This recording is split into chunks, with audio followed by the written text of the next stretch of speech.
warahmatullahi wabarakatuh. Kami dari kelompok 4 ingin mempresentasikan tugas statistika dengan judul Analisa Deret Berkala Semi Average. Saya Fatih Salsabila. Saya Istariana. Saya Hamida Luciani. Saya Dini Isma. Di sini kami akan menjelaskan statistika deskriptif dengan materi yang berjudul Analisa Deret Berkala Metode Semi Average melalui video pembelajaran ini. Kami dari kelas 643A06 Program Studi Manajemen Fakultas Ekonomi dan Bisnis Universitas Bina Sarana Informatika tahun 2021. Landasan teori bab 1. Analisis data berkala. Analisis data berkala merupakan suatu analisis yang digunakan untuk mengetahui gerak perubahan atau pengembangan nilai suatu variabel sebagai akibat dari perubahan waktu. Misalkan dalam analisis ekonomi dan lingkungan bisnis, biasanya analisis data berkala digunakan untuk meramal atau forecasting nilai suatu variabel pada masa lalu dan pada masa yang akan datang berdasarkan pada kecenderungan dari perubahan nilai variabel tersebut. Analisis data berkala juga merupakan suatu analisis yang berdasarkan hasil ramalan yang disusun atas pola hubungan antara variabel yang dicari dengan variabel waktu yang mempengaruhinya. Pendugaan masa depan dilakukan berdasarkan nilai masa lalu dari suatu variabel. Analisis deret berkala. Deret berkala atau runtut waktu adalah serangkaian pengamatan terhadap peristiwa, kejadian, atau variabel yang diambil dari waktu ke waktu, dicatat secara teliti menurut urutan-urutan waktu terjadinya. Kemudian disusun sebagai data statistik. Tujuan deret berkala. 1. Mengetahui kecenderungan nilai suatu variabel dari waktu ke waktu. 2. Meramal atau forecast nilai suatu variabel pada suatu waktu tertentu. Komponen dan gerakan data berkala. Komponen data berkala. 1. Tren sekuler atau kecenderungan. 2. Variasi musim atau seasonal. 3. Variasi siklus atau siklikal. 4. Gerakan atau variasi random atau residu, irregular or random variation. Gerakan atau variasi dari data berkala. 1. Gerakan atau variasi tren jangka panjang atau long term movement or secular trend. 2. Gerakan atau variasi siklis atau cyclical movement or variation. 3. Gerakan atau variasi musim atau seasonal movement or variation. 4. Gerakan variasi yang tidak teratur atau irregular or random movement.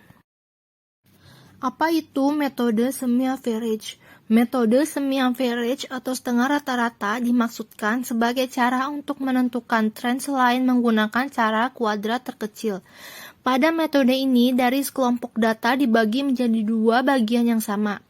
Jika jumlah datanya ganjil, maka data yang di tengah dapat dihilangkan atau dapat pula dihitung dua kali. Supangat 2007-176.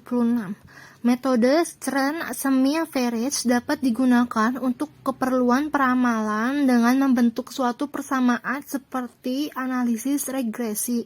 Dalam analisis tren ini, unsur objektivitas mulai dihapuskan karena teknik peramalannya sudah menggunakan perhitungan-perhitungan.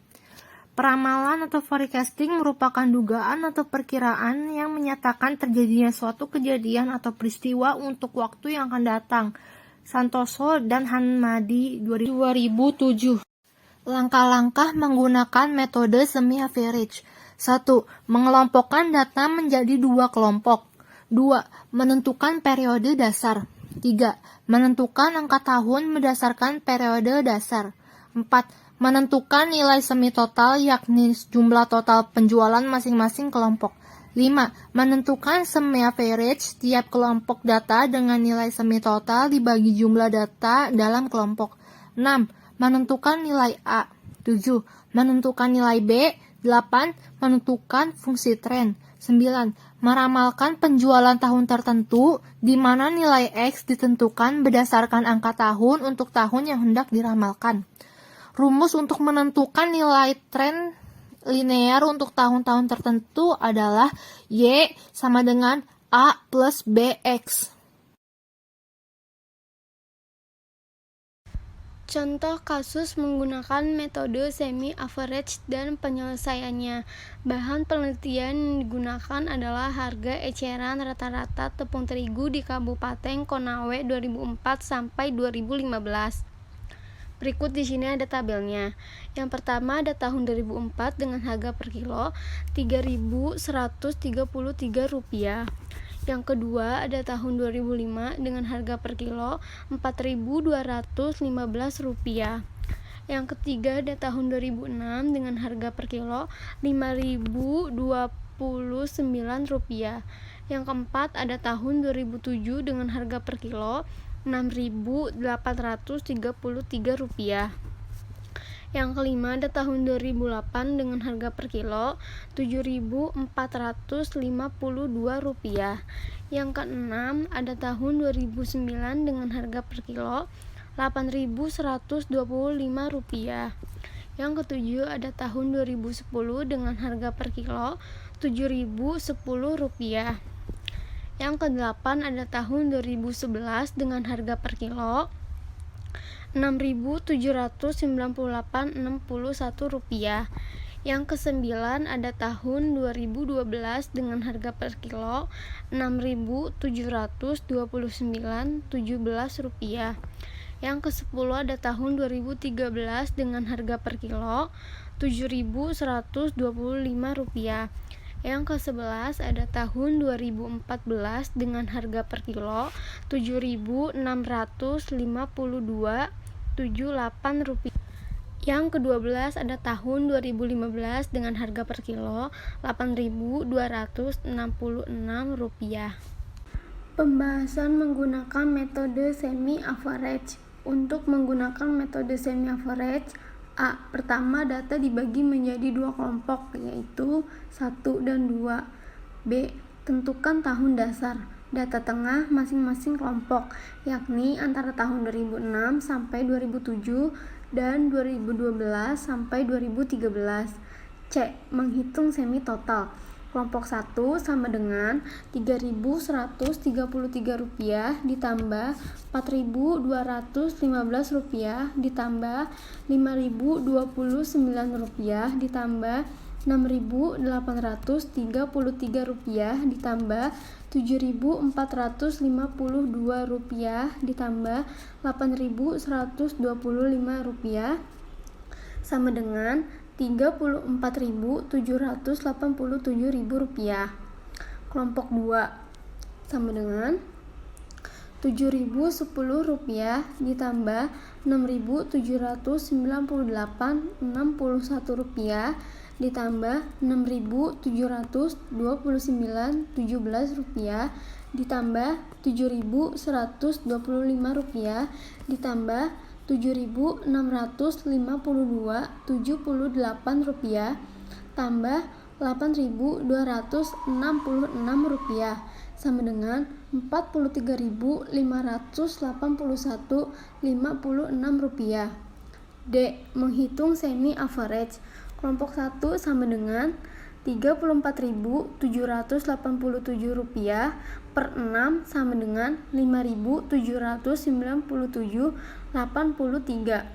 Kelompok 2 Rp43.581,56 per 6 sama dengan Rp7.263,59. E. Menentukan XA, nilai X kelompok 1 dengan nilai 0 di tahun dasar. F. Menentukan XB, nilai X kelompok 2 dengan nilai 0 di tahun dasar. G. Dari formula Y sama dengan A tambah BX. Nilai A sama dengan 5.797,83 atau 7.263,59. Dipilih antara semi average kelompok 1 atau kelompok 2. Nilai B 7.263,59 dikurang 5.797,83 per 6 sama dengan 143,56,7778. Hasil pembahasan, bisa kita lihat di sini ada 12 data genap. Oleh karena itu, analisis data dilakukan dengan cara yang pertama mengelompokkan data menjadi 2 kelompok karena jumlah data genap langsung dibagi 2 yang masing-masing kelompok terdiri dari 2 data, yaitu kelompok 1 dan kelompok 2. Yang kedua, menentukan periode dasar, misalnya diasumsikan periode dasar menggunakan tahun tengah data tahun kelompok 1, sehingga periode dasar terletak di antara tahun 2006 dan tahun 2007. Yang ketiga, menentukan angka tahun karena periode dasar tidak ditentukan angkanya berapa, maka dari itu kita sebut X sama dengan 0 dan terletak di antara tahun 2006 dan 2007. Maka angka tahun untuk 2006 adalah minus 0,5 dan angka tahun untuk 2007, 2008, 2009 berturut-turut adalah 0,5, 1,5, 2,5 dan seterusnya. Yang keempat, untuk mencari skala semester dilakukan dengan cara skala tahunan dikali 2, jadi minus 2,5 dikali 2, maka hasilnya min 5, begitu seterusnya. Maka diperoleh rumusnya Y sama dengan A ditambah BX, Y sama dengan 5,797,83 ditambah 244,29X, atau Y sama dengan 7,263,59 ditambah 244,29X. Peramalan untuk data genap, kelompok genap dapat dilakukan dengan 2 cara, yaitu per tahun atau per semester. Jika kita coba misalkan meramalkan harga eceran tepung terigu untuk 2016, maka ini yang pertama perhitungan menggunakan cara per tahun. Nilai A yaitu 5.797,83, nilai B yaitu untuk mencari nilai B, nilai A dikurang nilai B dibagi 6, maka 7.263,59 dikurang 5.797,83 dibagi 6, maka hasilnya 244,29333333. Lalu masukin ke rumus, Y sama dengan A ditambah BX. Y sama dengan 5797,83 ditambah 244,29X. Y sama dengan 5797,83 ditambah 244,29 dikali 9,5. Maka hasilnya Y sama dengan 8.118,62.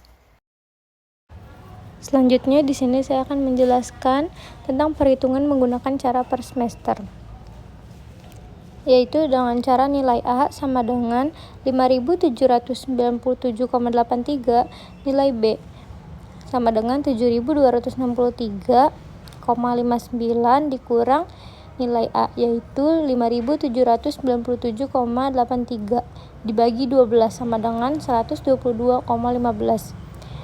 Y sama dengan A plus BX. Y sama dengan 5.797,83 plus 122,15X. Y sama dengan 5.793,83 plus 122,15 dikali 19. Hasilnya Y sama dengan 8.118,62. Jadi harga eceran untuk tahun 2016 diramalkan akan sebesar 8.118,62. Untuk nilai X1 dan X2 akan mendapatkan hasil yang sama karena hanya dibedakan dengan skala tahunan atau X1 dan skala semesteran atau X2. Berikut dapat disimak. Ini adalah hasil penelitian yang didapat dari data harga eceran tepung terigu di Kabupaten Konawe adalah adanya volume naik turun selama 12 tahun serta dapat diprediksi harga eceran pada tahun berikutnya dengan metode peramalan mengalami kenaikan. Data untuk per tahun dan harga per kilo dapat disimak sebagai berikut. Selanjutnya di sini kita simak kesimpulan. 1. Metode trend semi-average dapat digunakan untuk keperluan peramalan dengan membentuk suatu persamaan seperti analisis regresi. 2. Dari contoh di atas diperoleh A. Terjadinya volume naik turun pada harga dan tidak tetap. B. Melalui metode semi-average, maka harga pada tahun berikutnya dapat diprediksi atau diramalkan. Demikian video pembelajaran dari kelompok kami. Kurang lebihnya mohon maaf karena kami masih dalam proses belajar. Terima kasih. Sekian presentasi dari kelompok kami. Kurang lebihnya mohon maaf. Wassalamualaikum warahmatullahi wabarakatuh.